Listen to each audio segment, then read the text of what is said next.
Well, I'm back after a hiatus for a little while. Just had a lot of stuff going on. But I'm going to do I want to glaze this little moon jar I made, but I want to show you a couple of things. This is another example of a previous video. And this is ancient copper. And the top is obsidian. And look at how that broke. It even gave me some black lines, obsidian with seaweed on it. So the bottom of that was ancient copper, PC56, which was discontinued, and now AMACO has brought back, there were some supply issues, excuse me, there were some supply issues, and I don't know if they have found a substitute for some of those things.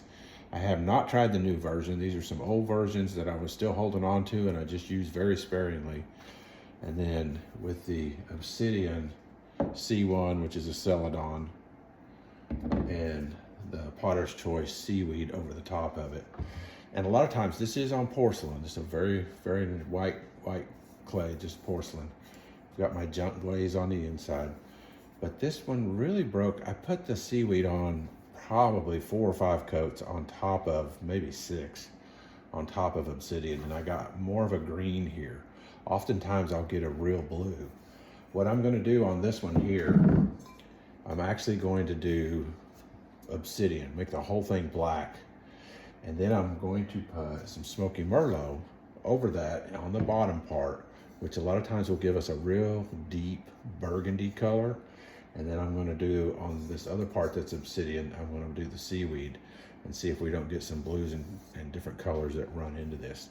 So it's a couple different ones that I've done. I've never combined. You can see I've prepped this. It just has my junk glaze. What I call junk glaze is,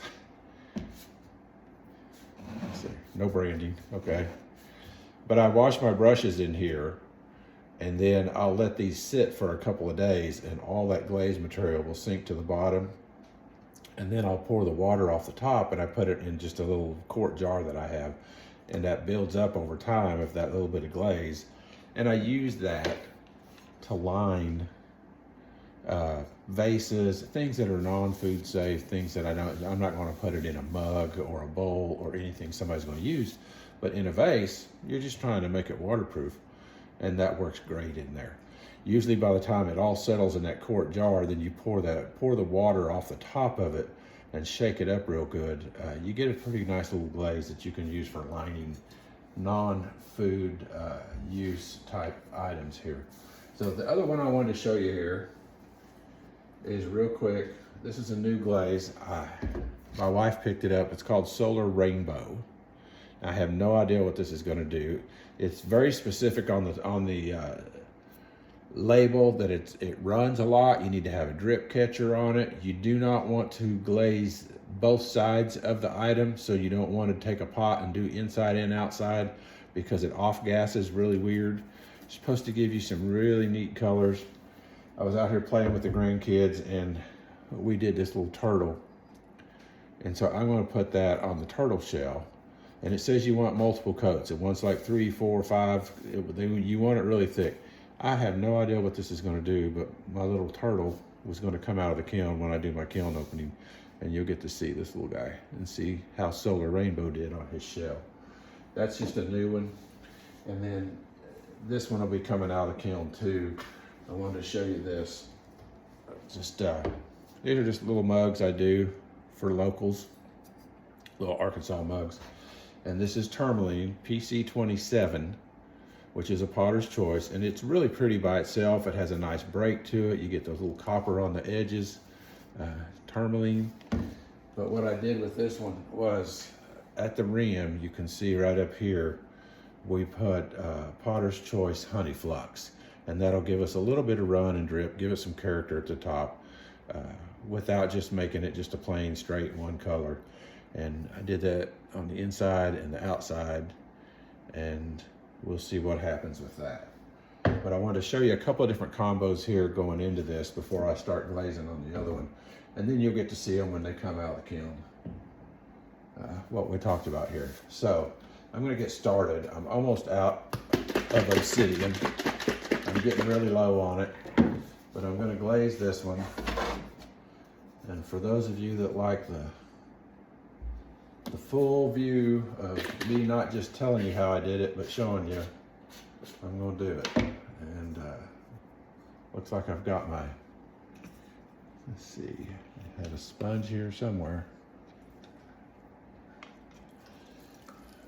We're getting ready to go on vacation, and I am trying to get some stuff done before we leave. And so my mat here is really dirty. I've been doing a lot of glazing. Now it looks like I've stuck my porcelain thing on top of some dirty stuff, but that's okay.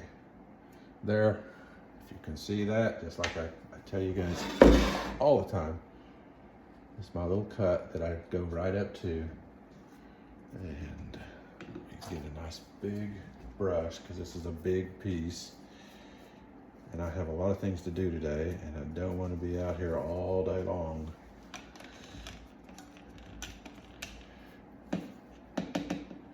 We have 8 grandkids, ranging from 19 down to 4. And so 19 and 16 are getting ready to go to the beach with us. And they're excited. They are. It's summertime. They're getting out of high school. One is already working full time while she goes to the community college, getting some basics. And she's ready to get away from the phones at work. So she's not going to be disappointed to not be providing phone support for people that need that help right now. So just run this little bead right around here. Like I say, I love having that little cut. I just go right to it. You can see exactly where I went. I left that little bead. And then if I do cross it, I'll take a sponge and just wipe it away at the end. And it's real easy when I trim it that way to be able to keep this clean. I have a buffer there. It kind of leaves the piece looking like it's floating. It keeps the piece from sticking. And I'm just putting this on. I try to keep it pretty smooth. That's what this banding wheel helps a lot. If I start doing it and I get mucked up a little bit, I just spin it and get that on there. But we are going to do Obsidian C1, which is a Celadon. This is a very stable glaze. And we got a little nick right there. But we're going to do this top to bottom with a couple of coats. No precision work here. It's just slapping paint on the fence, I guess. But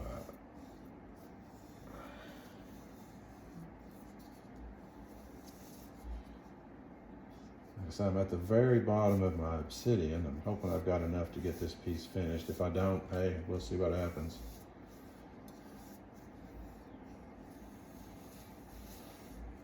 Love to hear what you guys are doing with the heat. It's when I do firings out here now, it's 90 degrees in Arkansas, and I end up just opening up the windows and turning a box fan on and leaving.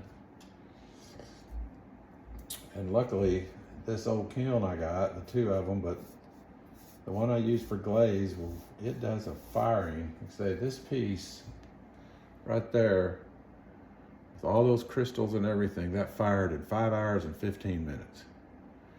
So even if I have a busy day, sometimes I can say, you know, I'm gonna start the kiln at 5 o'clock at night, and she's done and shut off, and I just leave the windows open and let the fan run while I sleep, and the next morning pull the plugs and let it go for another 12 hours, and then she's cool. So just a little bit right there. I really want to get that line just a little low. There we go. Let's see.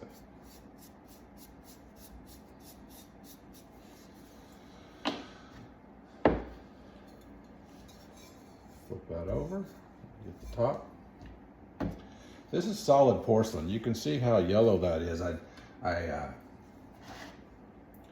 put my junk glaze in there yesterday because it always soaks through.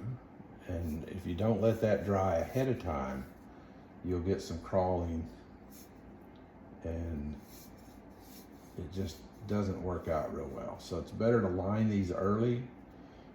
This is not real thick. This is a thin piece that I threw. And line them early, let it dry. Leave it out here with the air conditioner running in my little shop. And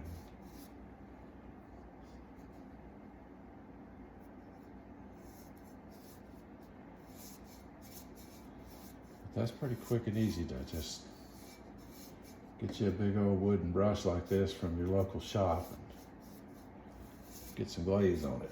So I'll do that. And I know it's not completely even, but that also gives you variety.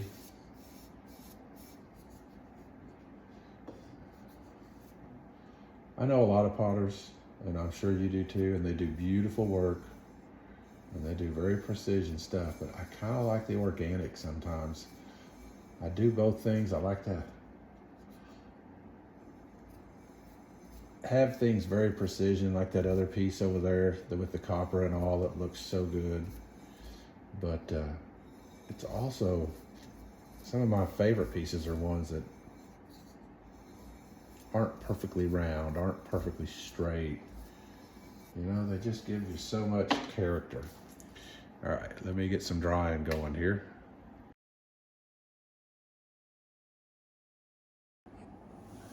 Okay, I'm gonna get another coat, another good coat of this Obsidian on there. I've got it all nice and dry.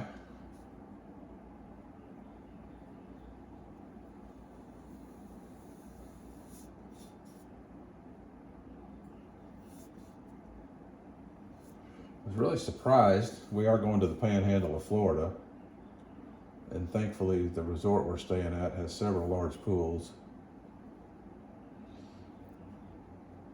But the shark attacks, I've been going there since, I guess, the 90s.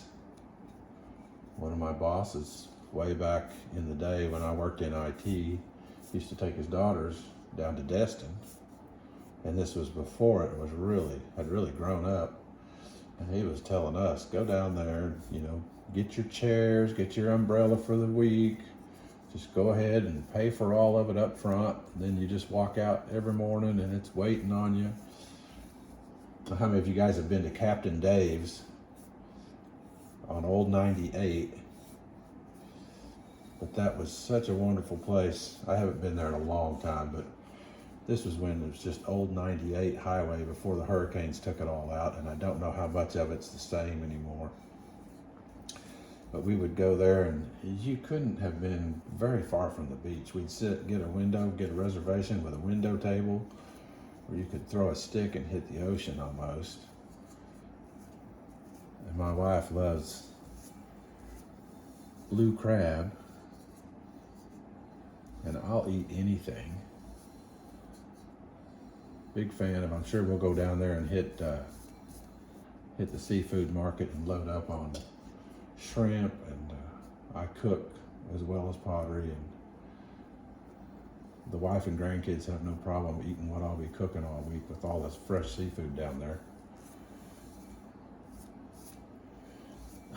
We go out once in a while, but generally we're disappointed for the price that we pay on the food. It's like, I could have had it better if we'd have made it at home. So stay at the condo, have dinner on the deck, and then go to the beach or the pool and enjoy it. So, but yeah, I hope, I feel bad for the people that were injured in those shark attacks, but I hope those are isolated incidents and other people aren't hurt.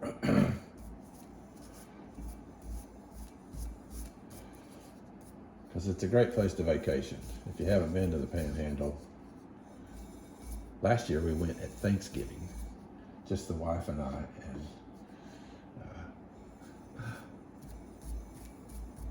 decided to say the heck with family this one time. I think it's going to end up being may become a routine. We had so much fun down there. It's a lot quieter. It's not in season. The water has still not gotten cold enough that you can't swim in it. And actually, the day after Thanksgiving, they had Santa Claus on the beach, and they had a lot of things going on there at the resort. You know, that was holiday oriented.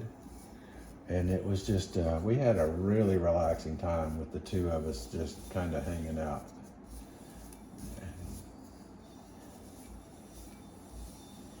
We tend to take our time going down also. We're not, for us it's about 12 hours, but we don't do a 12-hour drive. We go 6 and we pick different places to stay at.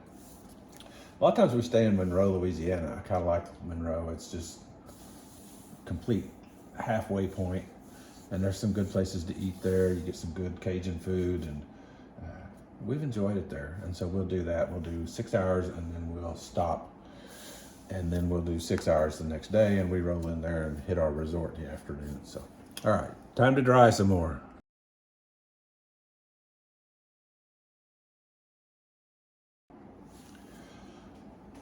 Okay, so we have our full coats here of the Obsidian, 2 really thick, maybe the way I put it on, because I don't just let everything just dry with a light coat and do it again.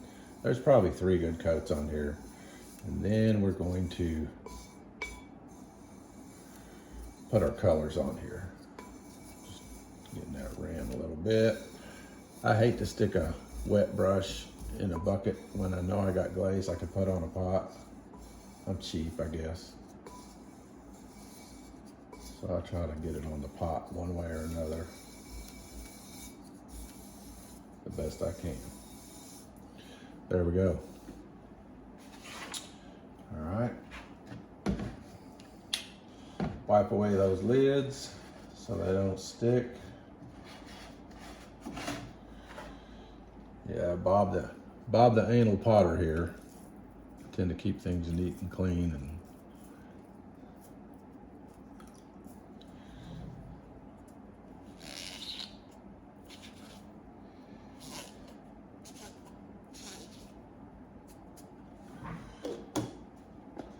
so we're going to start with the Smoky Merlot.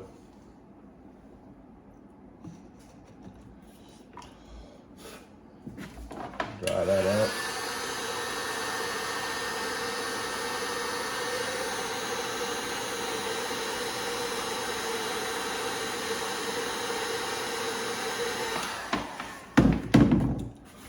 We're going to flip this over. And I hope I have Smoky Merlot.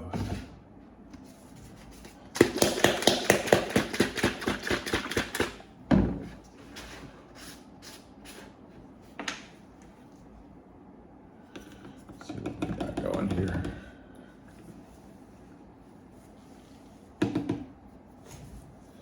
Shop is pretty much empty. I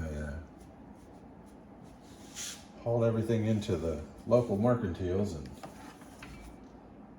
now that it's tourist season around here, a lot of stuff has been selling, and they're calling me up and wanting me to bring more stuff. And I am not a business. I am a hobbyist.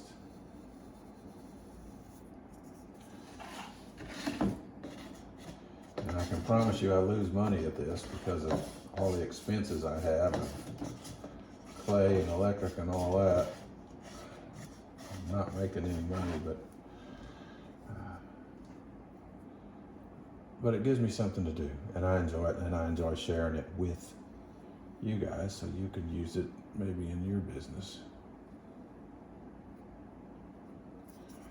There's several potters around here. It's always interesting to me how some of them are so willing to share information, and others are so close to the chest, don't want anybody else to know what they're doing or how they do it. And I understand there's trade secrets. There are things I don't like to post on Instagram because that was my design or my idea, and as soon as I share it, I see somebody else starting to make it. So I get that. But it's always nice for those people that are willing to share as much as they are.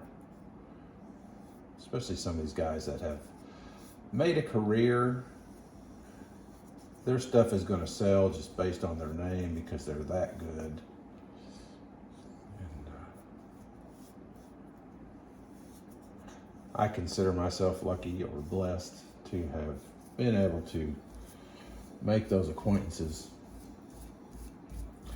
We had our Arkansas Pottery Festival, which is an annual thing, back in May, and it's in Fayetteville, Arkansas. And if you ever get a chance to come, you should really look that up. Look it up on Instagram, Arkansas Pottery Festival. If you look it up on Instagram, you'll see some of the dates. And we had Troy Jackson was there. We had another artist, I think her name was Debbie or Betty.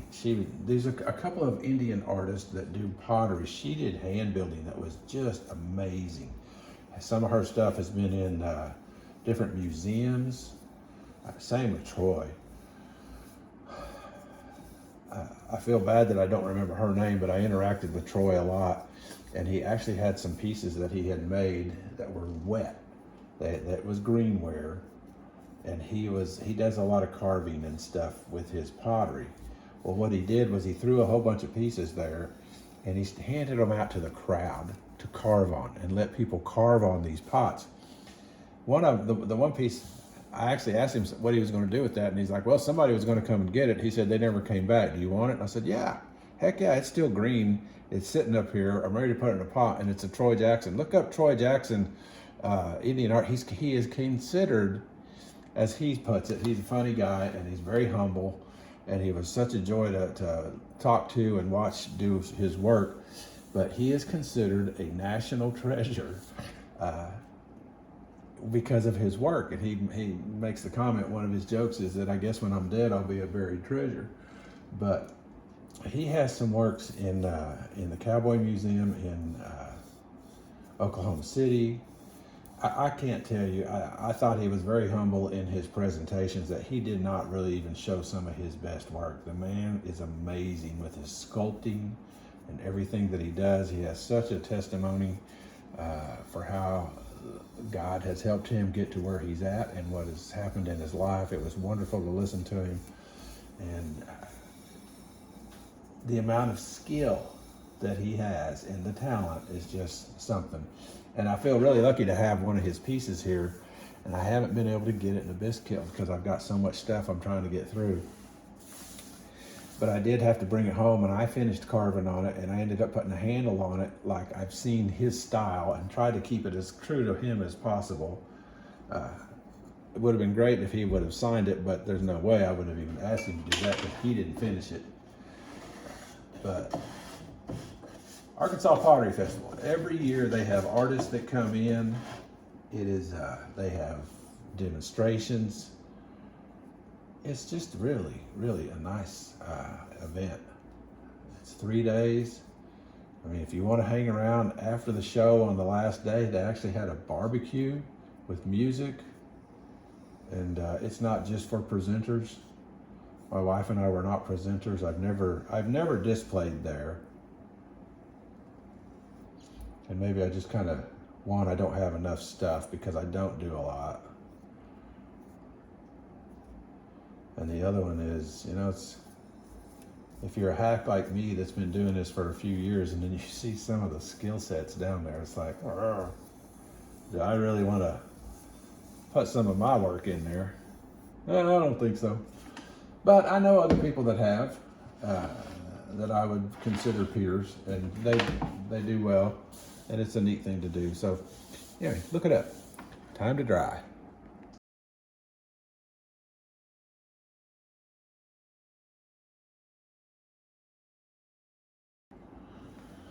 Okay, I know in the previous video I talked about these two pieces, and I was going to put lids on both of them. The lid did not work out for this one. I had some problems, and I could have redone it, but I just didn't have time. Like I say, my time has been a real crunch lately. I'm having to do some different things because of my health and all, and so it's just, sometimes I don't get things done. But this is the other one. And I have a video of a piece like this. And what I did was I put it out here during my spring sale. And I thought nobody's gonna pay $45 for that. I mean, I know I priced my stuff probably way too cheap, but I put it out there and somebody bought it, and I had already planned, it was on my last day with just a couple hours left, and I knew where I was wanting to put it in the house. And somebody came through and they had a place to put it in their house too. So this is, and you've seen if you go back and look at videos, you'll see a lidded jar similar to this that I did. And this one is iron luster, 3 coats, and then 2 coats of oatmeal on it. And I love that combo. This is going to, if you can see the way that oatmeal crackled, it's going to be gorgeous. And this one here, I will probably keep myself. It's a little bigger than the last one, and the lid's a little thicker. And I don't know what I'll put in it, but it's mine. Okay, I'm gonna put another coat of this Smoky Merlot. And this really does look nice when you do it with the Obsidian like this. Trying to keep a kind of a tight line up here. Don't want it too sloppy. I know what I want to do with that top. When I put the seaweed on it, probably won't do it as heavy as I did that last piece, the one I showed you, because it really came out green, and I really want some blues on it.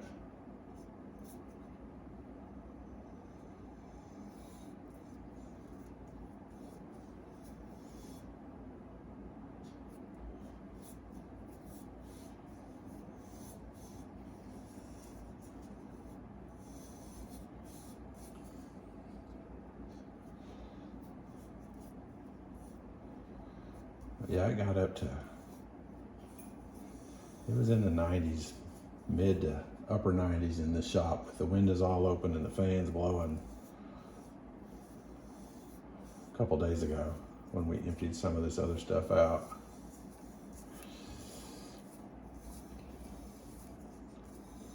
So this is basically, you know, wax on, wax off kind of stuff. You're just putting glaze on.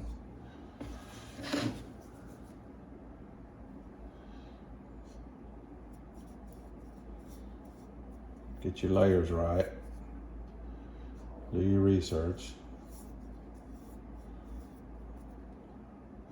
Follow Healy Nurse Ceramics. That's what you do to learn how to do your glazing. I'm more entertaining than some sites.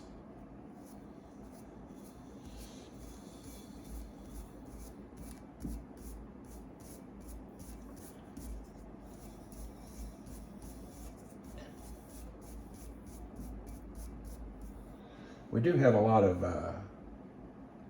you saw in that last video, if you looked at it, the update. I got grandkids coming this week, and I'm sure there's gonna be a whole lot of, I don't know how much glaze in there will be with all those little pieces they made, because I don't know if we'll be firing them. They might do a few. A lot of those will probably get painted.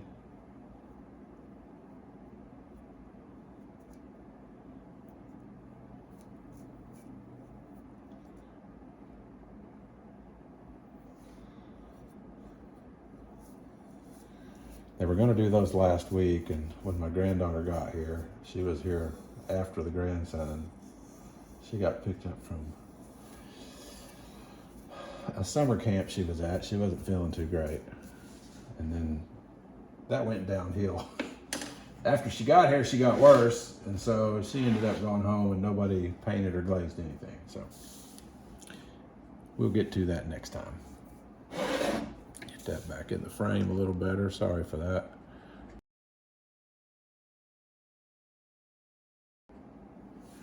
I really want this Smoky Merlot to turn out nice. I have pieces. I've done this Obsidian and Smoky Merlot, and it is just a really, really beautiful, dark, deep, shiny,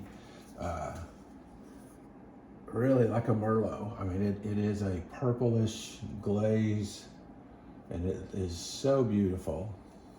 And then I've had times where it just comes out kind of a wash. And I don't know exactly if I just haven't got enough. Well, apparently I haven't got enough of something. You know? I don't know how many of you do your own firings, you have your own kiln. But if you do, you know what I mean when You are excited like a kid at Christmas, ready to open that sucker up, that kiln, only to be disappointed by, wow, that was completely mediocre, wasn't it? I've been there. It doesn't always come out like we want, and then there's surprises. I get those surprises too. Woohoo! Once in a while, it was like I didn't know it was going to do that. I've got a bowl up here I pulled out just the other day, and if I can get to it, I'll try to show you. And I used river birch on it, but it did such a neat little swirl. I don't know what I have got in my Smoky Merlot, but there's chunks in it. There should not be chunks. For the record, y'all make a note. If there's chunks in your Smoky Merlot, then you've been doing something stupid like me and sticking a river birch brush inside of it and putting chunks in it.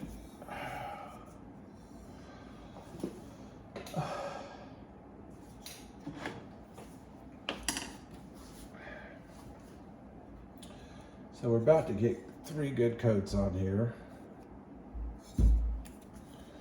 I'm gonna grab that bowl and show it to you because it is really something to see.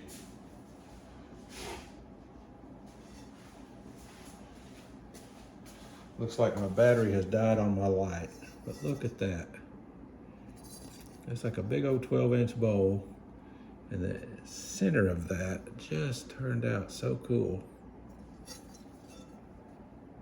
Yee-haw!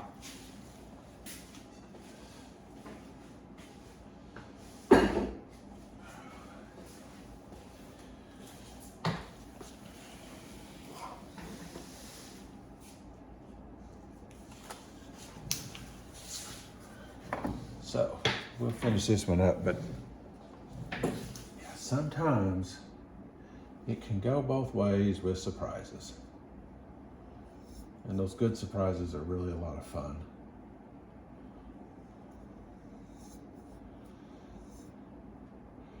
And I think the best thing to remember too is it's only mud. I throw so many pieces away that just didn't work, cracked, split, looked horrible, wouldn't sell that, wouldn't give it away. It happens. I mean, don't think everything that I'm doing comes out great. It's funny, a lot of times those pieces, my wife is like, don't do that. And my house is full of them. I have a big bowl like the one I just showed you. That is river birch with those drips in it and honeydew flux. And so it has a really nice mint green, but it was a little bit thin, and I think when I fired it, it was close to the side, and it ended up getting just a little bit of oval. And yeah, it's in the house because I won't sell something like that, but she'll keep it.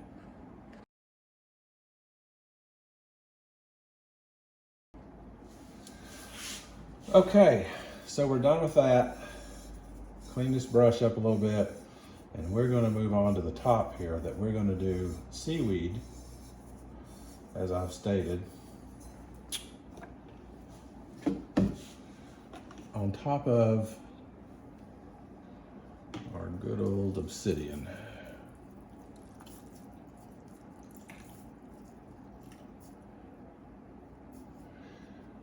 The one thing I did too, I will tell you on that lidded jar I was showing, is with the iron luster, I did bands, you know, like 3 bands thicker, and then covered it with iron luster, and then put the honey. So then I put the oatmeal on top of it, and so we'll get different variations when that comes out too. Not just a smooth, everything's the same. Iron luster is applied in different levels of thickness in bands around that piece.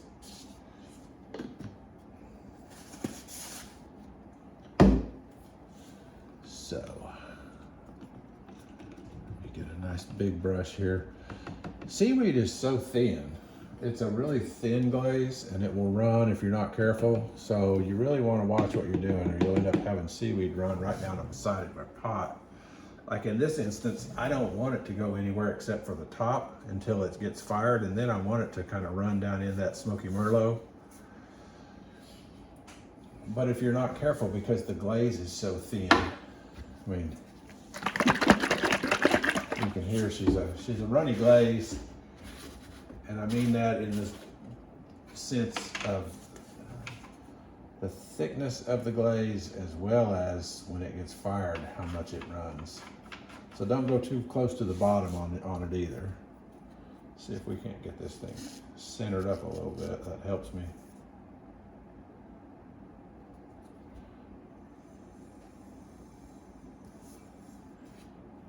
If you don't have one of these banding wheels, you need to get one, I'll tell you that. I bought this before I bought my potter's wheel.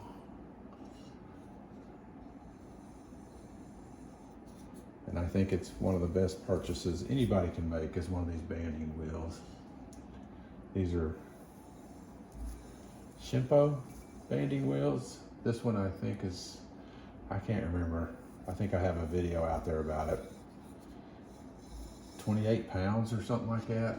They've got some weight to them, but they're really weighted on the inside of the top of it.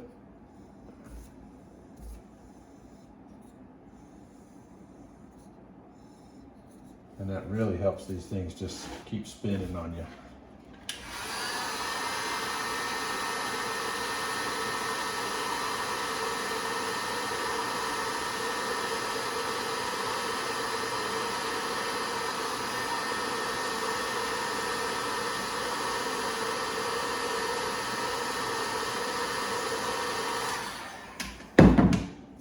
Hoping that would be a short drying session. We wouldn't have to switch over to time lapse.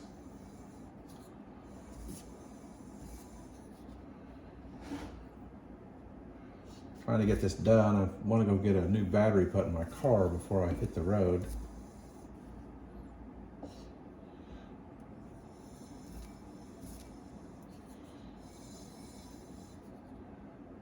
I don't want one of the trip memories to be sitting beside the road with a dead battery with 97 degrees in Louisiana somewhere and 2 unhappy teenagers. Whew. We may not all live through that one. Wouldn't be fun for anybody. I promise you, anybody. Anybody wants that experience, you just go do that and let me know how it turned out. I'd like to hear the story.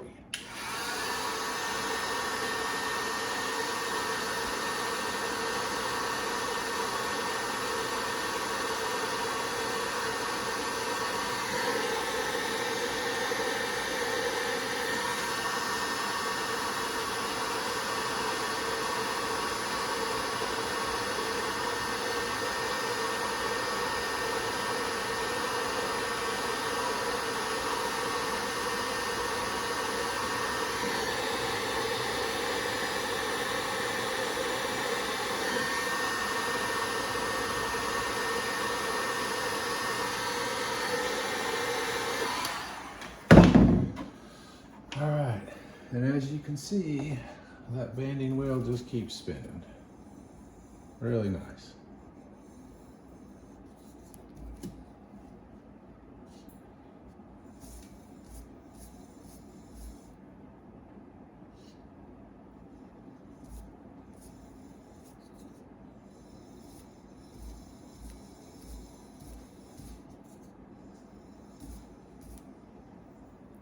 I think this is going to be a really pretty piece.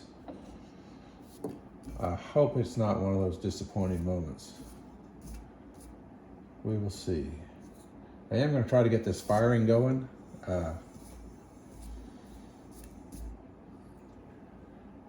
Maybe even today. This is one of the last pieces I have. My wife has actually been helping me do some glazing just so we can get it all finished and hopefully maybe deliver some stuff before we hit the road so I don't have people looking for more goods.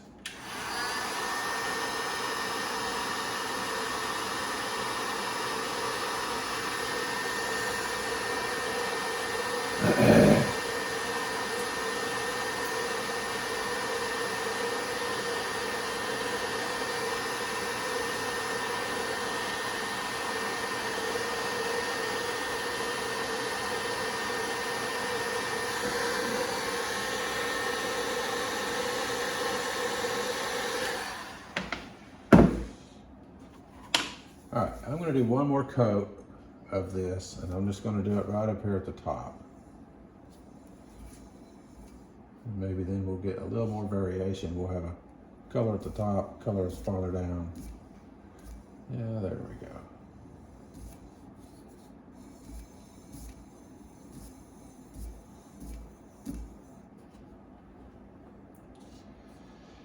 Anyway, y'all let me know what you think of these videos.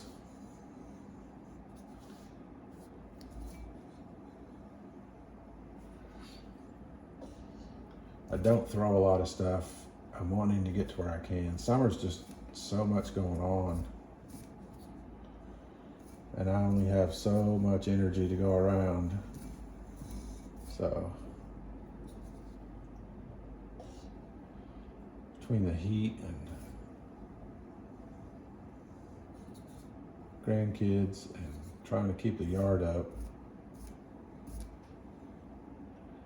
there it is. All right, we're gonna call that quits. See if I can't get a little bit more of that glaze maybe on that inside just to use it up. All right, that's it.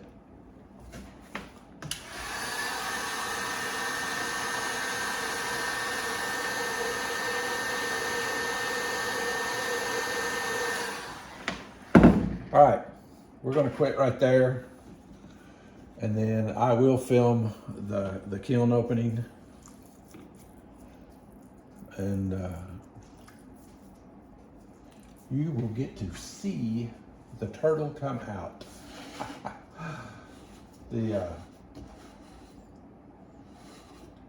I'll have the lidded jar, I'll have this one coming out, but this one here specifically, let me just cover it again, C1 Obsidian. We covered the whole thing in 2 to 3 really good coats of black, which is Obsidian, C1. And then we did Smoky Merlot, you know, 2/3 of the way down, 3/4 of the way down. And then with that same black, we put the seaweed at the top. And the seaweed's gonna run. I wonder what it would do. I wonder what it would do. I do this. Oh, my stupid little brain just has to spin sometimes. But I wonder what it would do if I added some honey flux right on that rim with the seaweed. What do y'all think? Would make it a little bit more fluxy instead of just. Why don't we do that? Didn't plan on doing that. Hey, improv.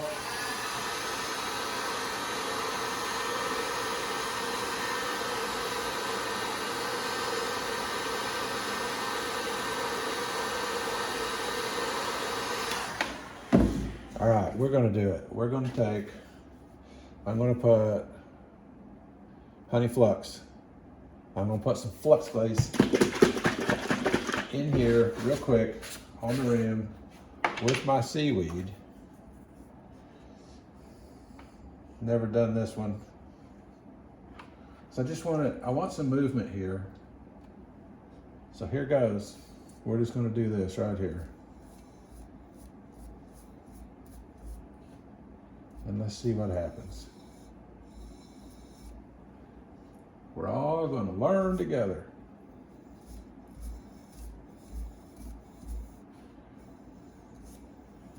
Yep, that's what we're doing right there.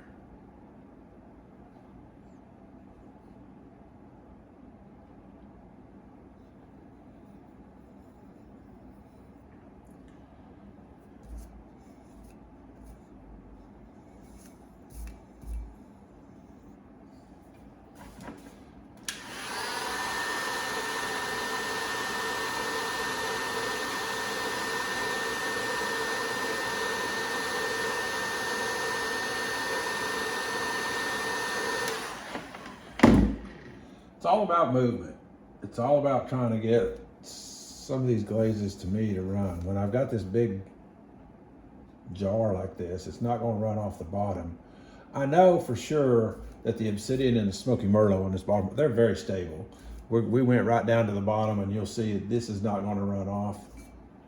This is just a matter of seeing how much movement we get up here at the top, and what does Honey Flux do with seaweed on top of Obsidian? I will tell you this, it's going to move. That's about all I know for sure. I don't know how it's going to affect the color. Oh well. There it is. Thanks for watching. That's what we're going to do this time, and you'll get to see it come out of the kiln real soon.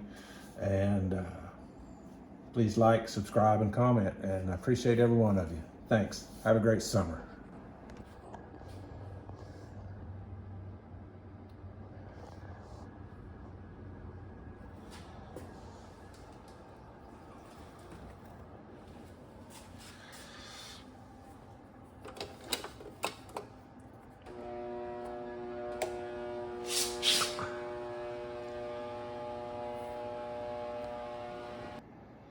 All right, time to open the kiln, and we'll see what we've got here. It's been cooling now for, somewhere around 14, 15 hours. Should be ready to go.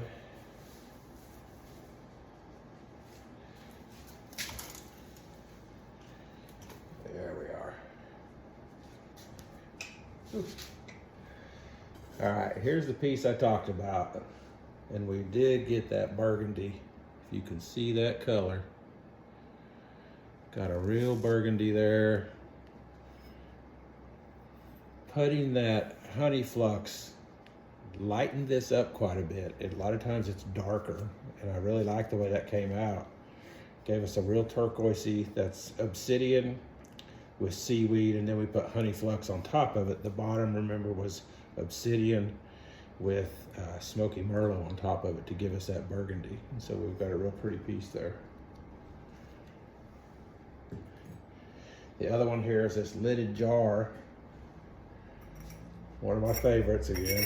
Say, I sold one in the spring that I was really planning on keeping. It was similar to this.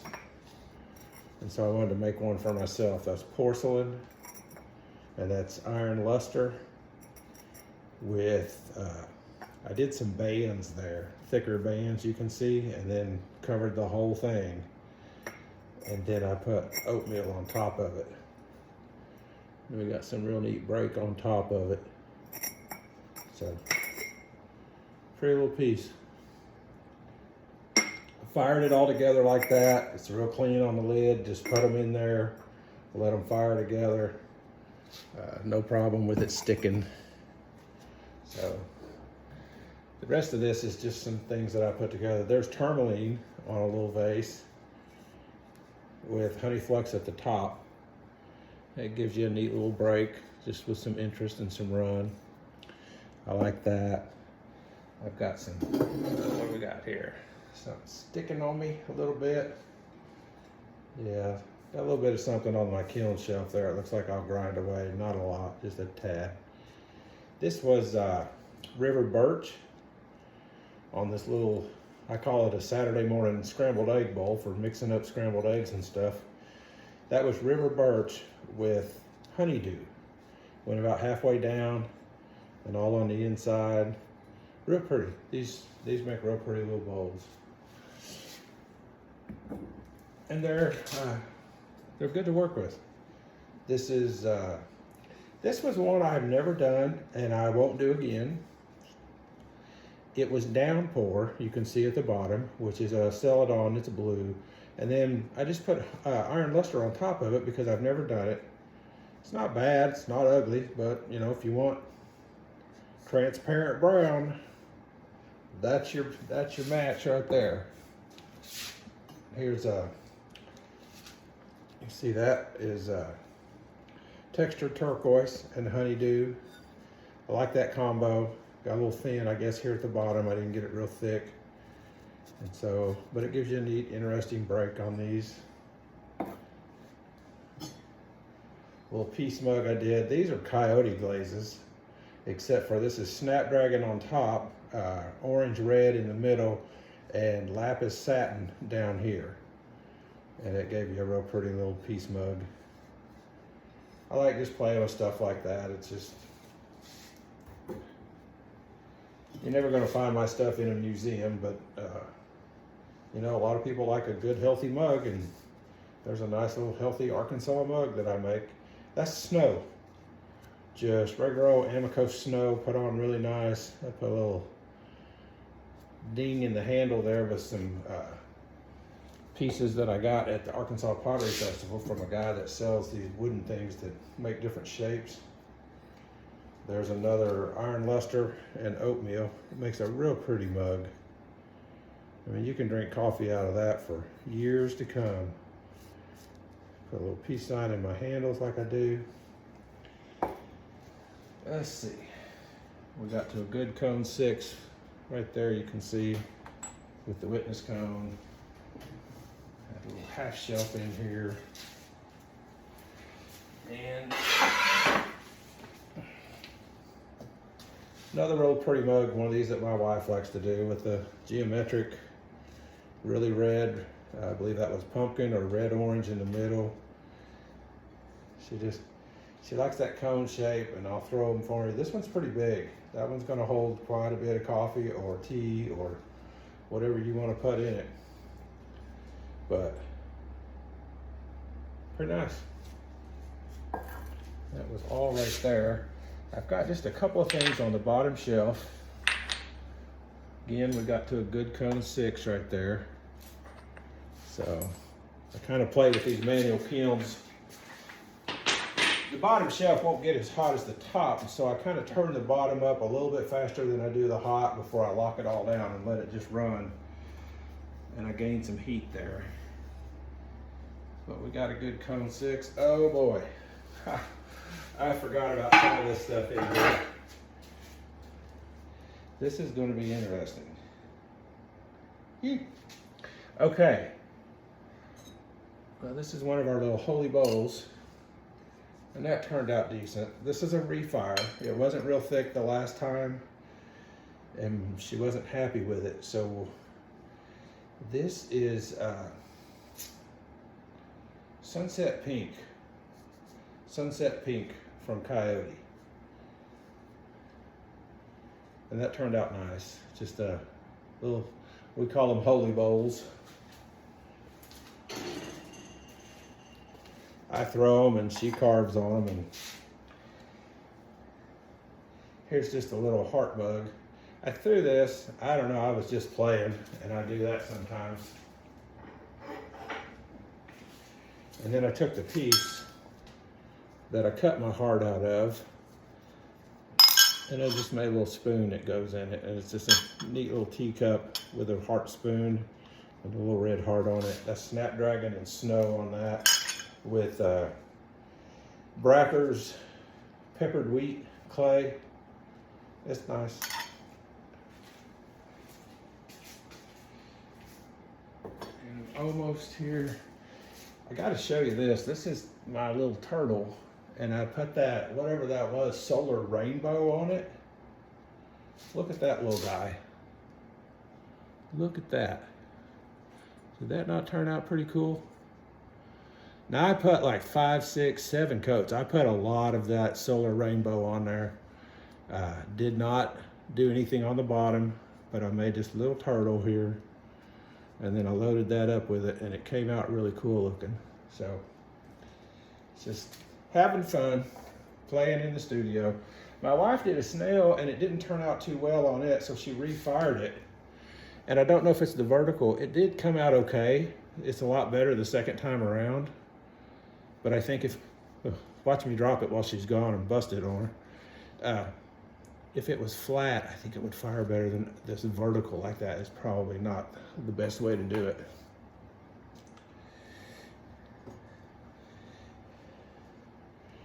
Then there's my nice little, I did a mushroom. If you can see that on the bottom. That's Albany Slip Brown on the stalk and on the mushroom itself. And then where I put the little holes, I just put these little drops of snapdragon. And I just made this little mushroom for my turtle to sit under. So I have no idea what this is.